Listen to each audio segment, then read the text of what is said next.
Excellency Alemarin Desalegn, President of the Third Conference on Financing for Development, and of course, Prime Minister of our gracious host country, my brothers and sisters, the Chairperson of the African Union Commission, the President of the African Development Bank, the President of AGRA, that are going to all be co-sponsors and participating in this conference. I would like to recognize the Deputy Prime Minister of Namibia, sitting next to me, my sister, and also the Vice President of Sudan that has joined us, and all the commissioners of the African Union, and my dear friend and colleague Lee Young, Director General of UNIDO.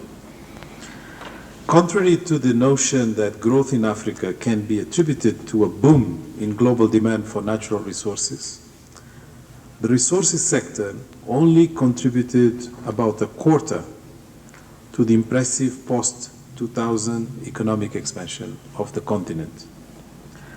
Underpinning the remaining three-quarters of the growth are improvements in governance, macroeconomic management, rapid urbanization, and the building of a middle class, high domestic demand, increasing investment and trade ties with traditional and new partners, expanding regional markets, and consistent, although slow, diversification of production and exports. This is just to set the record straight. The shrinking contribution of agriculture to Africa's GDP has been accompanied by growth in the contribution of the services sector rather than industry or manufacturing. Industry and manufacturing have in fact been contributing less and less to GDP of the continent, excluding parts of North Africa, and their contribution has stagnated even in those parts of North Africa. The rest of the continent, it's basically in retrocess.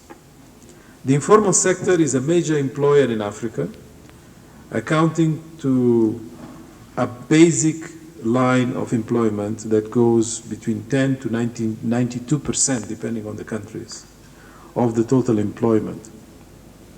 Little is known about the relative importance of industry and manufacturing within the informal sector, obviously. Few countries have data about the distribution of employment among the various formal sectors, let alone informal.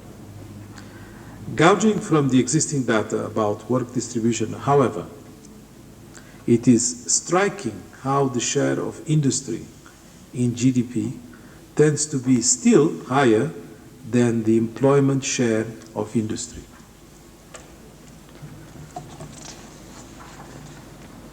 Africa currently accounts for less than 2% of global manufacturing exports. The percentage of manufactured goods in Africa's exports to the world has fallen from 26% in 1995 to 16% in 2013, a 38% drop. As a comparison, manufactured goods made 69 to 70% of developing Asia's global exports in 2013.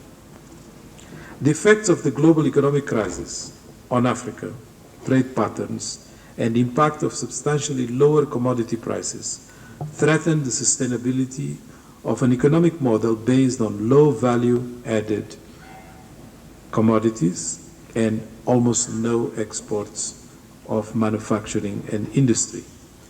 Industry and manufacturing in particular have the potential of creating, as we know, a large number of jobs in the formal sector, and therefore to make development more inclusive through higher wages, better job security, and the rest.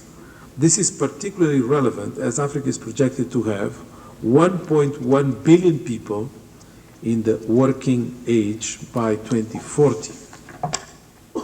Africa can make better use of its resource richness by rising intra-Africa trade of agricultural and mineral products and transforming those goods into higher value-added products that are globally competitive instead of exporting them raw. Raising the potential of the continent's agriculture and mining would not only increase its economic growth, but also bring food security to the continent and boost jobs in industry and manufacturing. Let's just give two examples about this. In 2013, Africa imported 83% of its food items from outside the continent.